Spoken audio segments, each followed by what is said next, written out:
What has happened to budget builders, and welcome back to the Galaxie rescue. This is a 1968 Ford Galaxie XL that we rescued out of the woods where it had been parked in 1986. In our last video, we cut it and dragged it out. We got it back here to the shop, we cleaned it up, and we got it running for the first time in 38 years.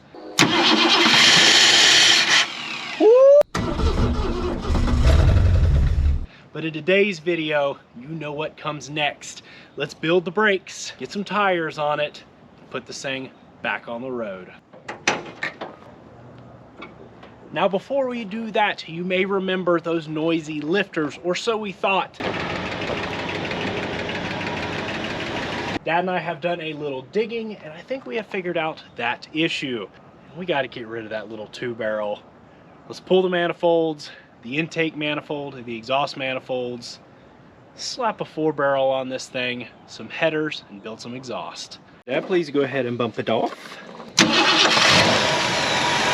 Oh, so much better. We need some rockers. I think we figured out our issue. We made it quieten it up. And the way we did that is by sticking a little washer in there. The reason we decided to do that is because these rockers are cast. And if you can't tell, this one's actually really good versus the one we pulled in the back. I'll pull that one to show you. They're whooped. I mean, slap worn out. That's good. That means our lifters are probably fine. Everything else seems pretty good internally. We just have some major rocker issues. This being a 1970, that's the tighten down style like we figured out in our first video there. But all of them feel really good. They tighten down nicely. Those are a decent set of heads. And so realistically, if we can get away with just putting rockers in it, we might as well. We were able to find a brand new set of Elgin rockers and push rods. Probably don't need them, but that's just how they come. They come all together. So we got it all together in one go. These are exactly what we needed. Look at the dip, the depth difference in here. The wear here. And then you move over to this. Do you see that? Where's the little oil grooves? And of course, comes with a new nut. These are exactly the same length. We'll go ahead and pre-lube all of this as we install it. And hopefully this will take care of it. This full setup ended up costing $180. Didn't want to have to spend that. Used of these were $10 a piece. And you've got 16 of those, so do the math on that. This was definitely the way to go about it. Let's get them all installed and see if it makes a little bit of difference.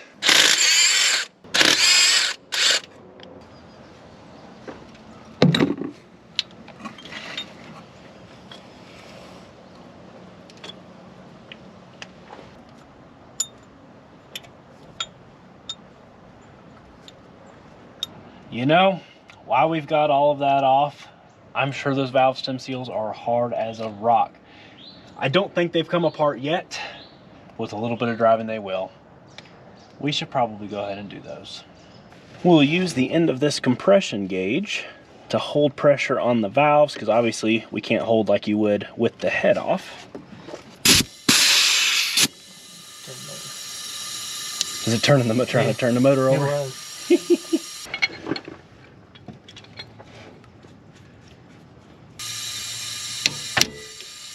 Do that to go ahead and knock your keepers free.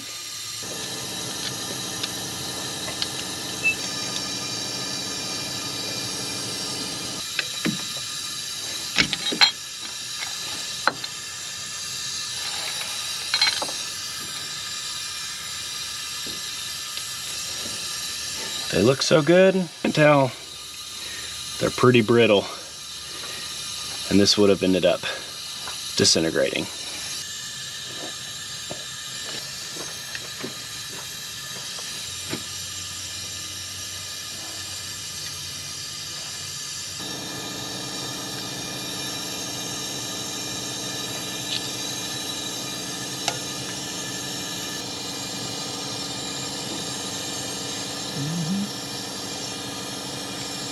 Can you grab me a brass hammer really quick, please, Dad, so I can...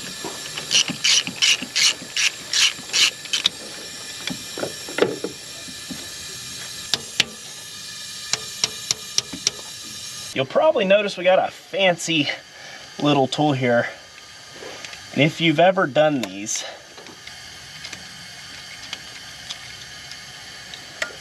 you'll probably use something like this. If you use something like this, you were probably really angry. This is something Dad made a while back for us to do these. And as you can see, it just makes things so much more simple. And it was free.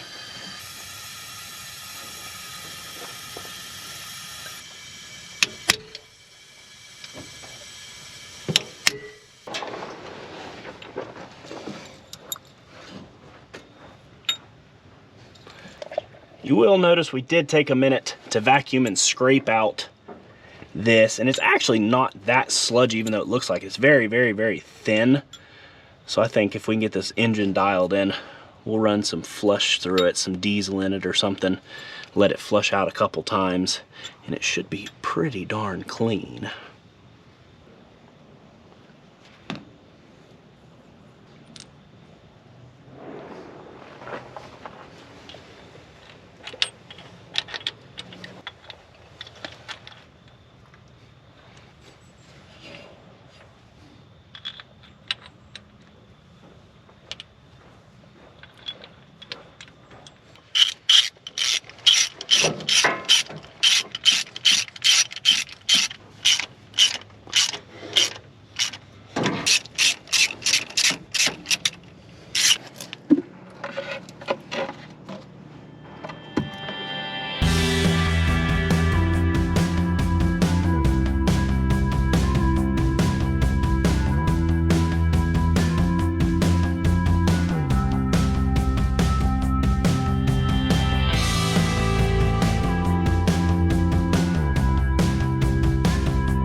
Probably notice we've left this one for last, and that's because that little shim that goes on top was completely worn away. So we've got a replacement. Now we can assemble it, and then we'll recheck our torque on all of our rockers. Well, one broken bolt away from a world of headache. This last rocker stud felt kind of funny. And there it is. Just popped right off. It did not feel quite right when running it down with a ratchet and then tried to hit it with the torque wrench and pop. Well, that puts a little bit of a dampener on things and kind of disappointing. Basically only one way to take care of that. We could probably get it out. I think we could cut a thread on it and we could get it pulled out, but you'll never get one back in. So that means the heads need to come off. Now, we were doing the intake anyways. It's not a ton to go ahead and get farther. I'm not super excited if you can't tell, but it is what it is and we'll get it fixed. I guess now is sooner than expected engine teardown time.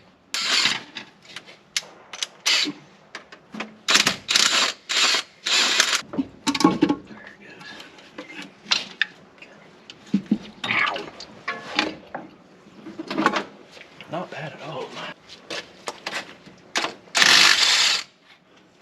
Oh, what a wonderful tool.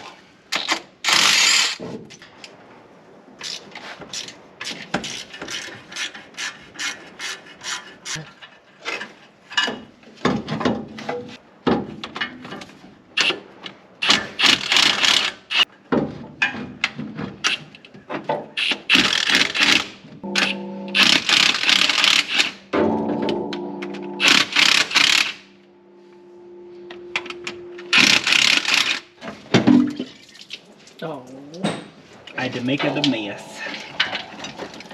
All right, back. Oh. Come on, back. Let's get this out of here.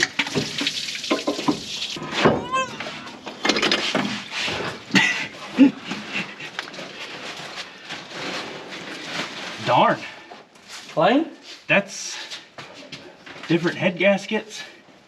That's, I think, that looks really nice.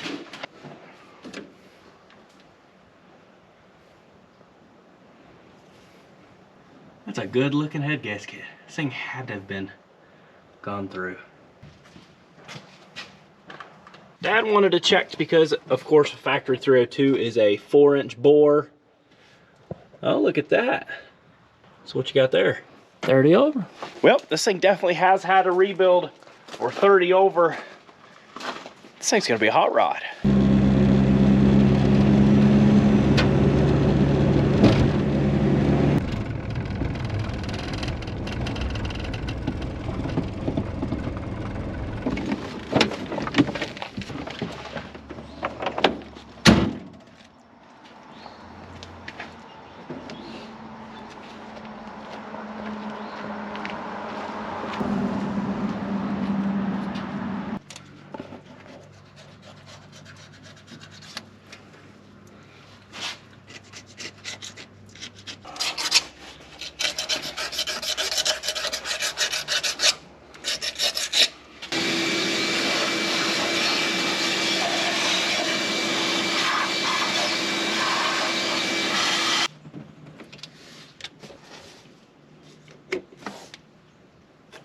Little bit frustrating, but it is nice to pop that head off, see the condition of the head, the combustion chambers, and those aftermarket 30 over pistons.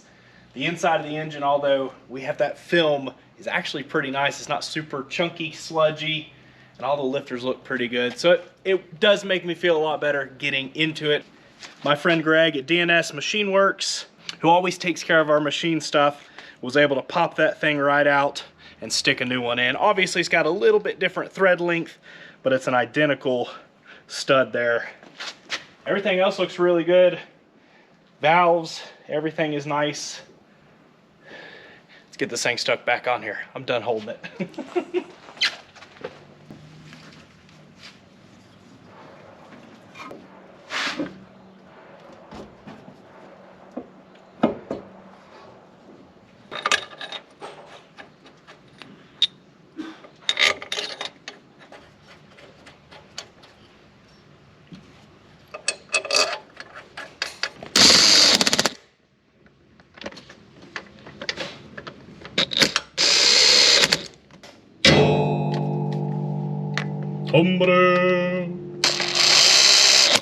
Now torque on a cylinder head is obviously starting from your middle, working up and down, and then across staggered, working your way out to each end of your cylinder head. We're gonna start at 60, 65, 70, and then finish them off at 72.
One thing I want to do while we have access to it, this thing has that later dash pod on it. I want to go ahead and backdate that to what the 68 would have originally had.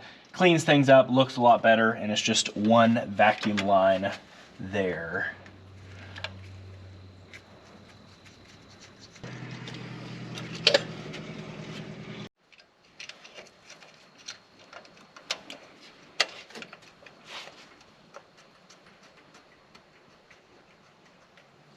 While we're stuck waiting for those headers to come in, we might as well go ahead and take care of our brakes.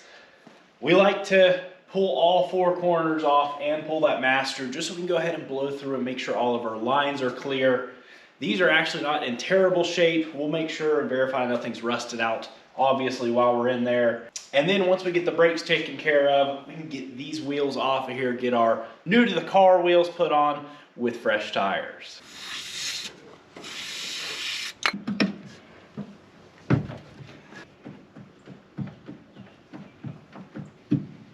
I think we ought to give it just a little bit of water brush and soak it down a bit more. Oh, this thing don't even need a master cylinder. What am I doing?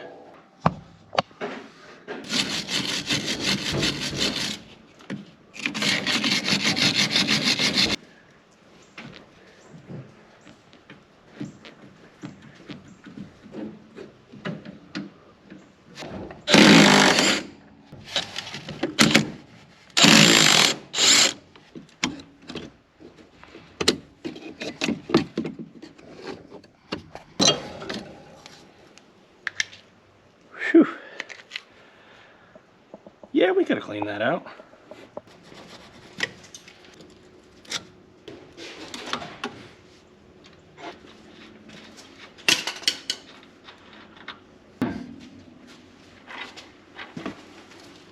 Yeah, pretty good looking bearing.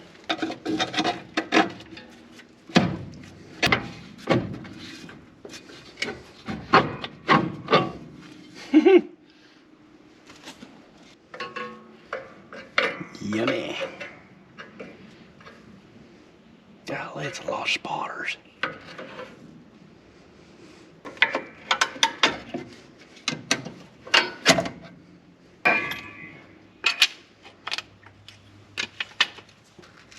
Oh yeah. Yeah, I think we probably need new brake hoses. Now, not only do they look like that on the outside, but those are metal lined. And so a lot of times if you have brake issues on an older car like this, it's because they have rusted up and actually closed off those hoses most of the time completely. That's why when we do brakes, we always take the time to go ahead and do these hoses. They used to be pretty, they're still not cheap, but they've gotten way cheaper on places like Amazon and stuff. And it's worth just going ahead and doing it all when you're in here. Look at that, just completely rusted shut.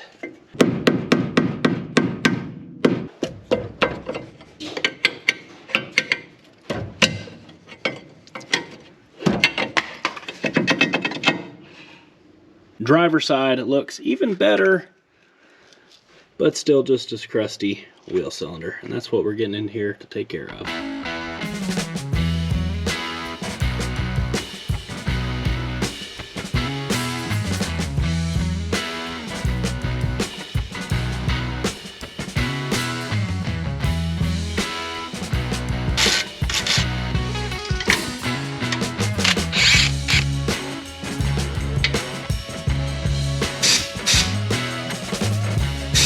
Oh yeah, perfect. Good, good.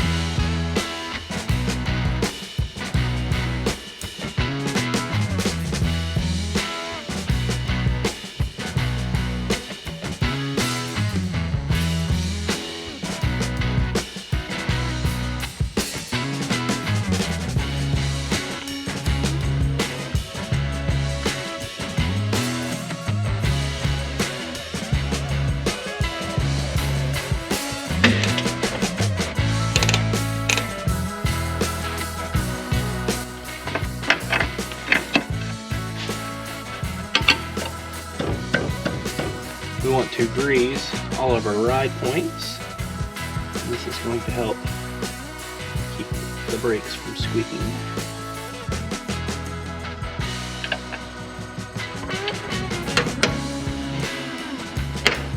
Probably noticed as we pulled them off, we have two different size shoes here. One is short, one is long. Always try to remember BB, big back.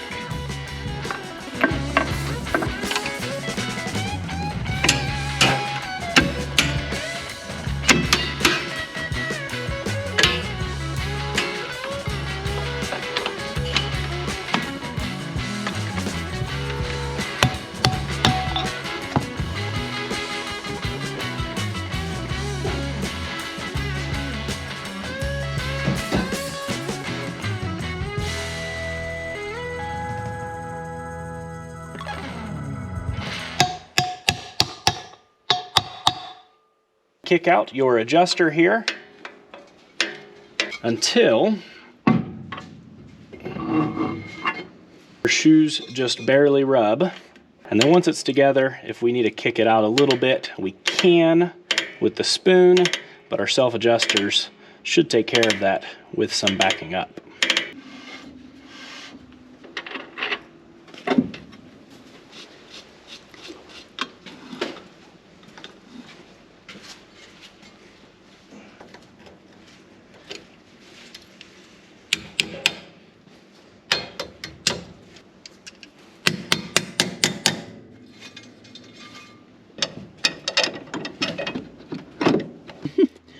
While under here getting our brake clip back together, I did figure out our ignition issue.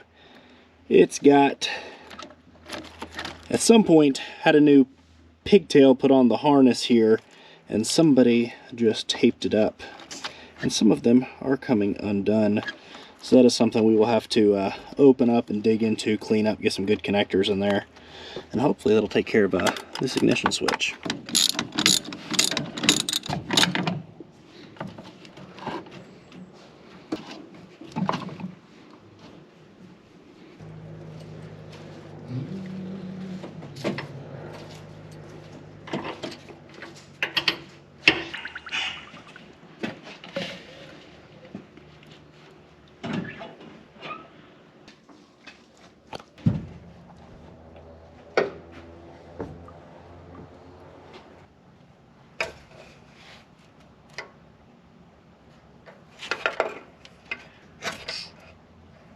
Beautiful, and again. Oh, is that fluid? Oh. Nice. All right, pump it up, please.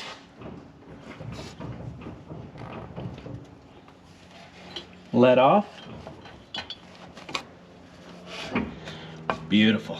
All right. It's not bad. Pump it up. Let off. Hit your brake. Oh, sweet. One of the ones we gotta make a mess with.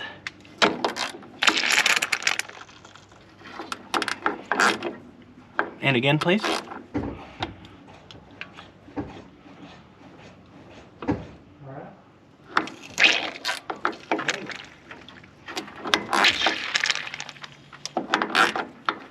Go ahead and pump it up, please.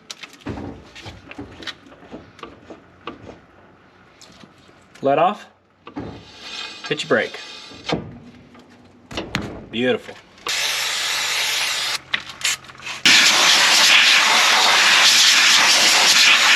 All right. One more time, please.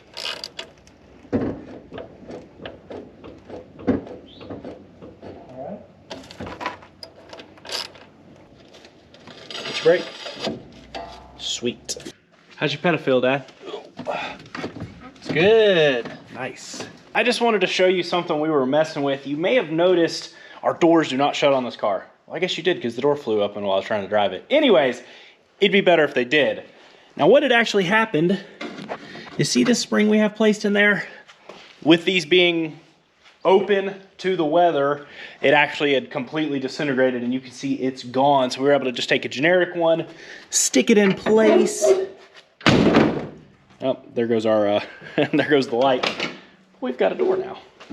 We've got the panel off, obviously. The vinyl's in really good shape and stable, but the door card is completely disintegrated as to be expected. I think with a new door card on the inside, if you can get it that way or make one, this will be a pretty nice setup here still. And the door is actually in pretty good shape. Now that the brakes are knocked out, let's get our new wheels on. And when I say new, I mean the original 15-inch Steelies.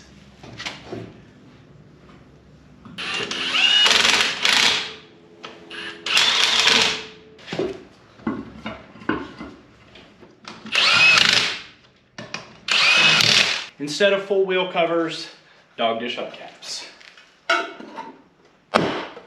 You've been here, you know how this goes.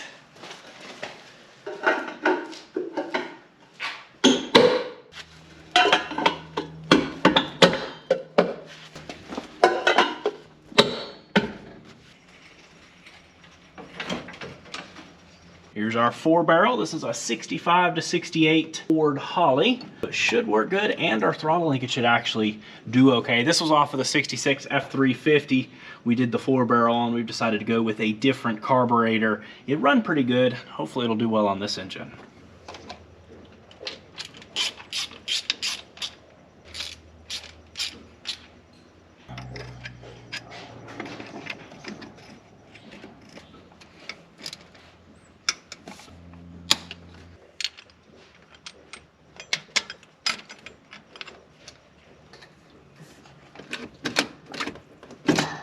Headers are in. Now these were pretty inexpensive for headers, stainless. They look pretty nice. And the biggest thing is they should go in here without modification, at least as far as the headers go. We might have to modify our shifter over there a little bit. I don't mind modifying headers, but there was just going to be so much to making the long tubes work. The $140 headers, I think, are going to be well worth it.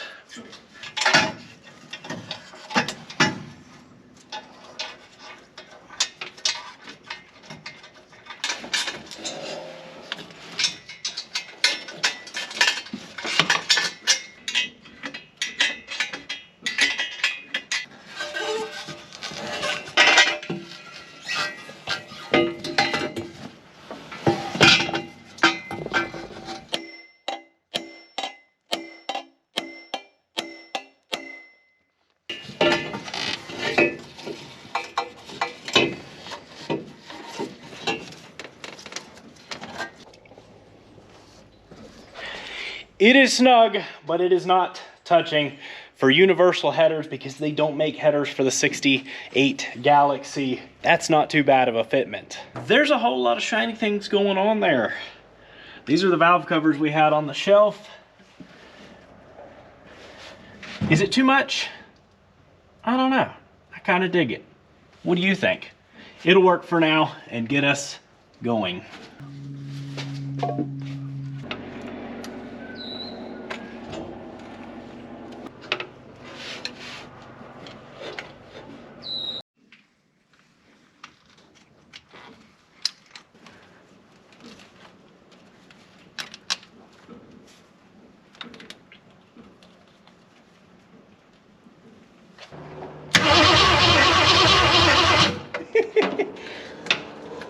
We need to build exhaust, but you know we gotta fire it up straight headers.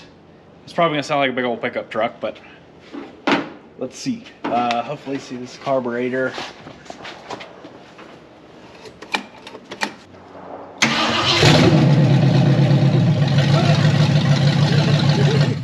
All right, let's put it in park.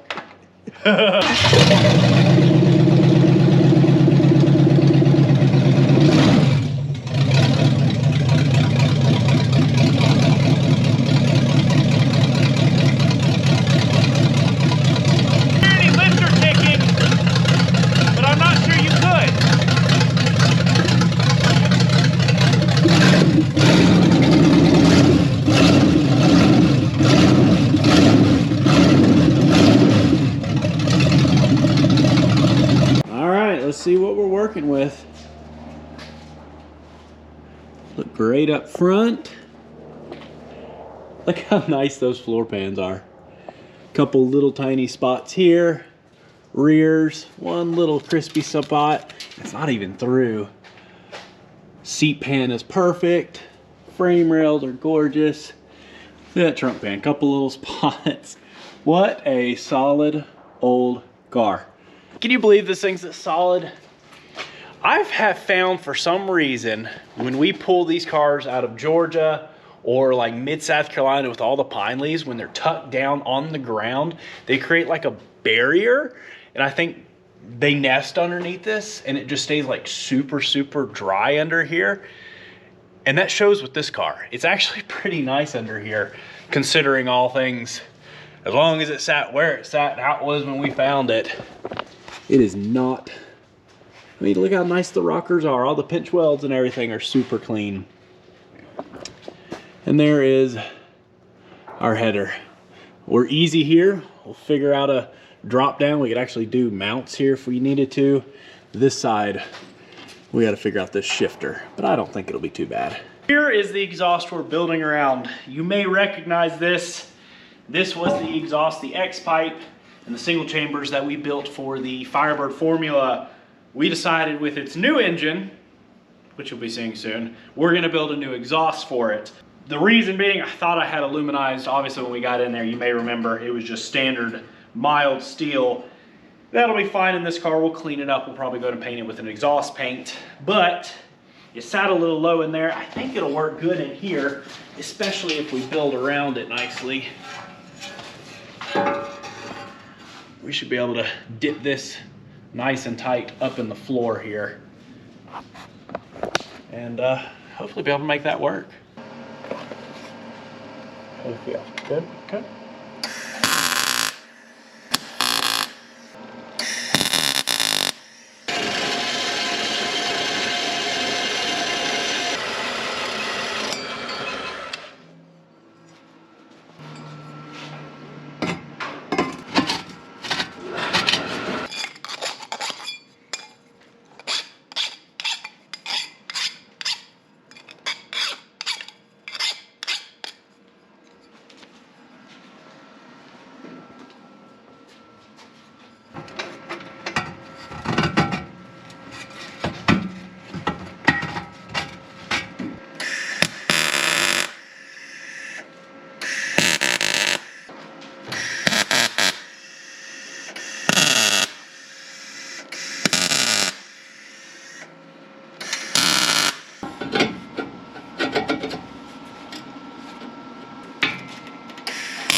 There is our exhaust. Pretty happy with how everything came out. Obviously, this is one of our favorite things to do, be able to throw something like this together with some metal and turn it into that and hopefully transform this car. All the welds came out as good as they could for a novice welder.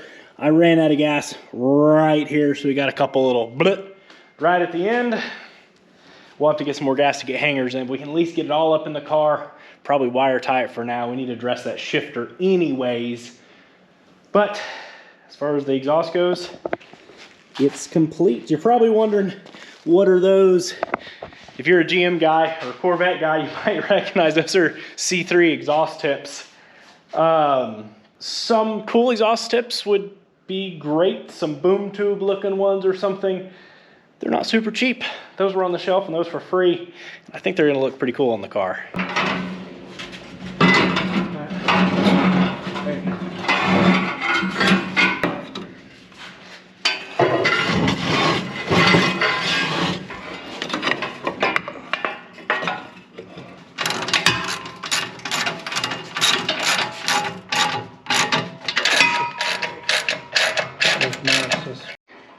Well, having to wire tie for now until we get some gas for the welder and weld some hangers in there. Looks pretty cool in there, don't it?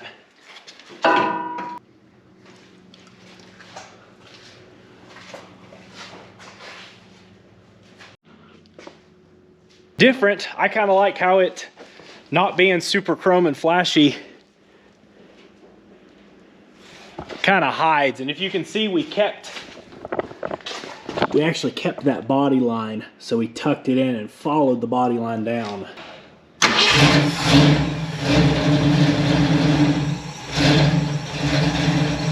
Dude, that's header. Do you hear that? You hear any lifters? Quiet, happy, smooth, healthy.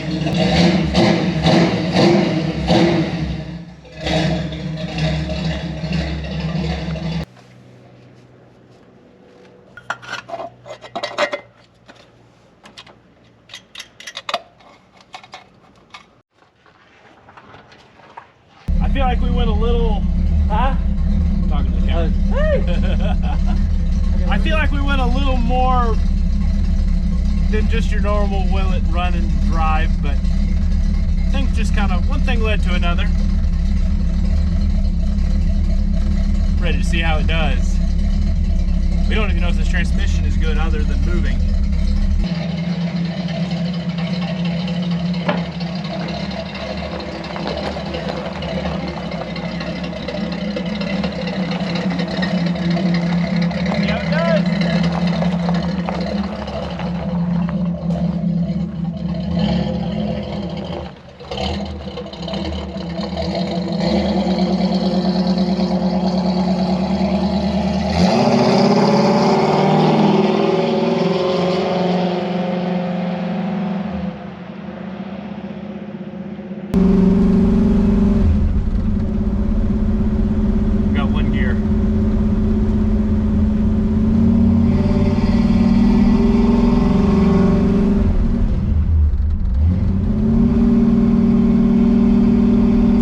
The vacuum line on the back of the transmission.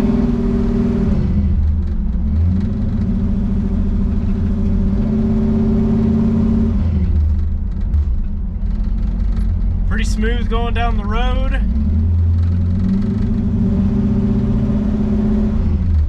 One gear. I'm hoping it's that vacuum modulator on the back of the transmission. It was all cracked up and broken, and I meant to do something with it, completely forgot.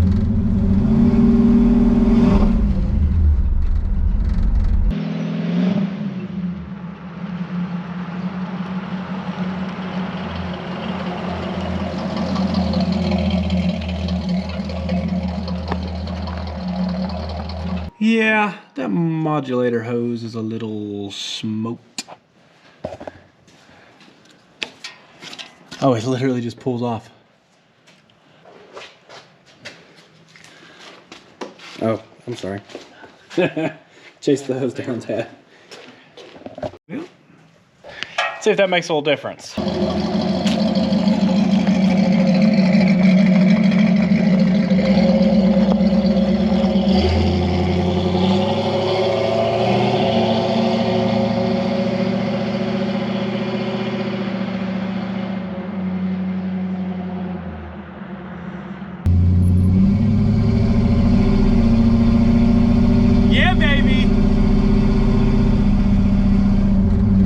Third gear. 3 speeds, that's all we need.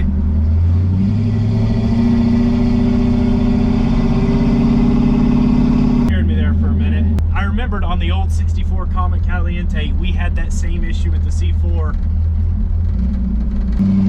Now we don't have a kickdown. That is something we will have to figure out.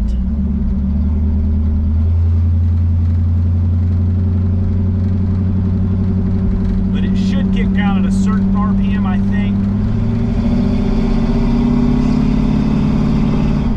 What a smooth old car.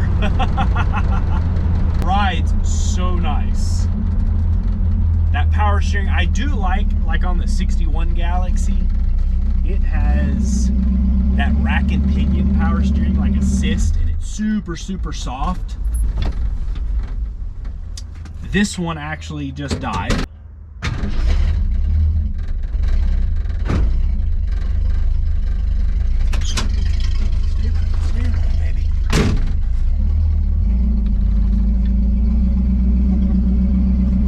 This one uses a steering box power steering, which I like. Yeah. So much better. Feels more like a car should instead of a big float. Don't get me wrong, I love a big floaty boat. This thing feels like a big floaty boat, just less of a big floaty boat.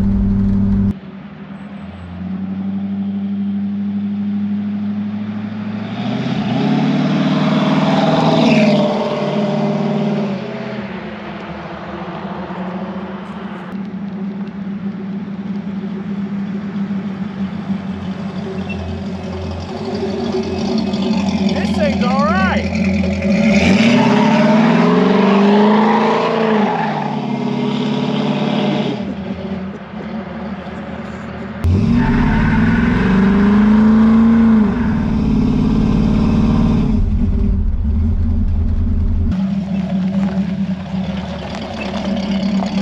I say that's a win in my book.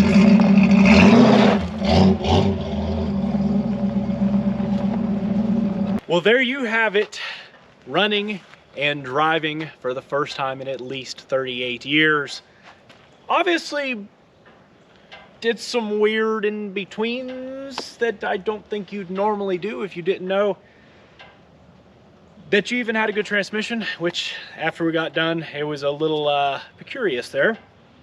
But then one thing just kind of led to another. Once we got in there and then had some issues, we might as well just take it all apart. And then comes the 4-barrel and the intake and the headers and the exhaust. But I think it was worth it, and I think it was a lot of fun. And this car is a lot of fun, and I definitely think it was deserving of a rescue. And we're excited to take it just a bit farther. We'll obviously need to dial in some tuning, maybe get in here, clean this interior up a bit, throw a carpet set in it, and hit the streets in this thing. If you all have enjoyed the rescue to this point and you want to see more on this Ford Galaxie and some of our other rescues and rebuilds, we've got some really fun ones coming up. Be sure to subscribe button, notification bell to keep up with our future uploads. And if you have been a part of the channel, we do appreciate it so incredibly much. Dad and I love bringing these back to life, and we get to do it because of each and every one of you. So thank you. Peace out, and catch you all on the flip side. This thing's legit coming to life. The tail lights work now, the brake lights work. The little headlight switch, look, it's a red Galaxie logo, and the dash is working. Marker lights are working. That one's blinking a little bit, and the headlights work. Obviously, there's no vacuum to the pod there, so it doesn't, actually it should be flipped up and then flipped down, but it looks better like that anyways. And, you know, there's some light shining through.